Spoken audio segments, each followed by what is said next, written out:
when I do count the clock that tells the time, and see the brave day sunk in hideous night, when I behold the violet past prime, and sable curls all silvered o'er with white, when lofty trees I see, barren of leaves, which erst from heat did canopy the herd, and summer's green, all girded up in sheaves, borne on the bier with white and bristly beard, then of thy beauty do I question make, that thou amongst the wastes of time must go, since sweets and beauties do themselves forsake and die as fast as they see others grow, and nothing against time's scythe can make defence, save breed, to brave him when he takes thee hence.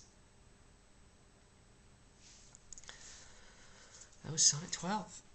I didn't know this was going to be Sonnet 12. This is really cool. Yeah, I recognize this sonnet. This is actually the first sonnet I think I ever studied in school. This is the sonnet that was used to teach me scansion when I was a junior in college. Junior in college, senior in college? One of those years.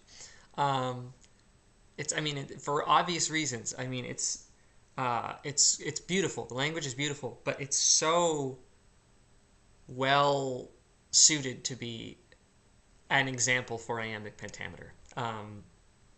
The iambic pentameter, the ba-dum, ba-dum, ba-dum, ba-dum, ba-dum, mimics the heartbeat of a human being.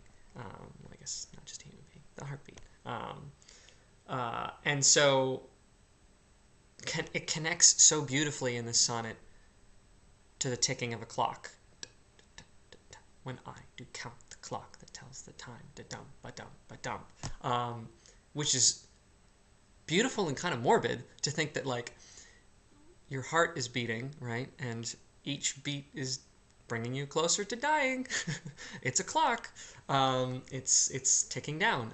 And there's this beautiful morbidity in it. And not just the stress, the leading words of the lines are so perfectly suited again to that kind of watching the seconds tick off your life kind of motif of, like, the first 6 lines.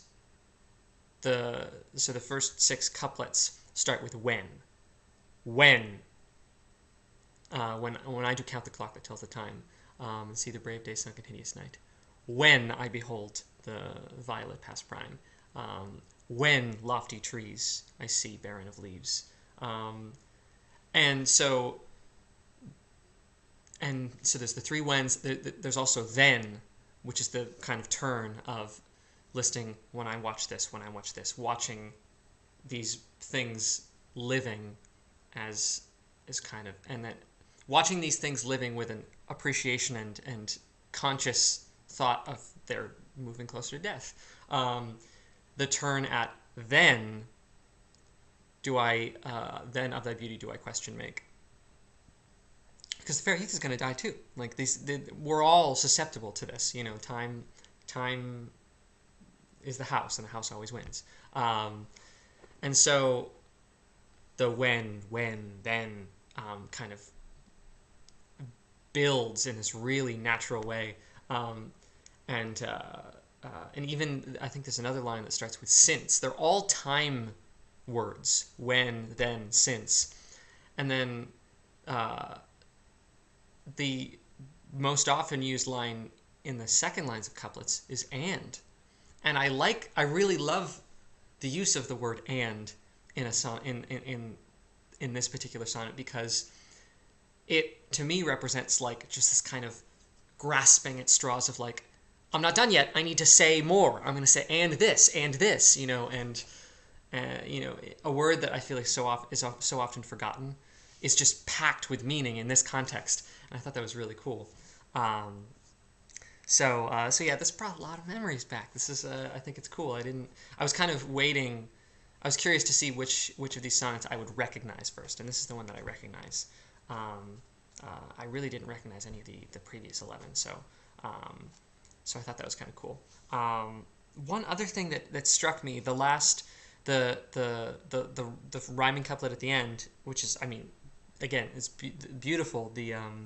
And nothing against time's scythe can make defense, save breed. Um, I love that last line is kind of hopeful, whereas literally everything up above it was not, was kind of just this resigned, recognition of the fact that we're all going to die.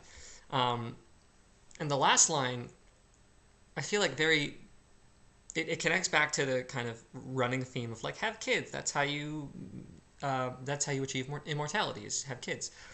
And that's, on the surface, I feel like it fits right in with like, that's how you beat death. You have kids, and then your kids will live on after you die. But the what got me thinking, is save breed to brave him when he takes thee hence. And this idea of like, if you have kids, conceivably, they're going to be there with you when you die. You're going to have people there that you love, that are going to be all around you to send you off, and you're going to be comfortable and surrounded by people you love when you go and brave this scary unknown thing that we all have to go through. And so if you don't have kids, to carry this train of thought, I was like, if you don't have kids, if everyone you know is your age, like you say, because like say you fall in love or whatever, everyone around you is going to start dying. And if you live the longest, it's just going to be you, and it's just you, and you're alone.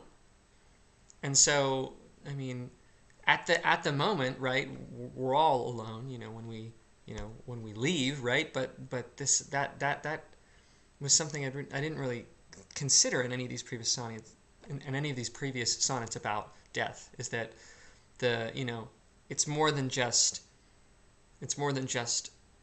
cultivating this wonderful thing and like making something new and cool and passing it on into this younger version of yourself. But it's also, there's some selfishness in that, of like, I'm going to get old and rickety and not as smart, and I'm going to struggle with things that I was really good at before. And being able to have someone who's just reaching their prime to be there, to help you out, to be a comforting presence was something that hadn't struck me before. But it just goes to show these things are chock full of meaning. So yeah, that was Sonnet 12. 13 next week. Yeah, thanks for watching.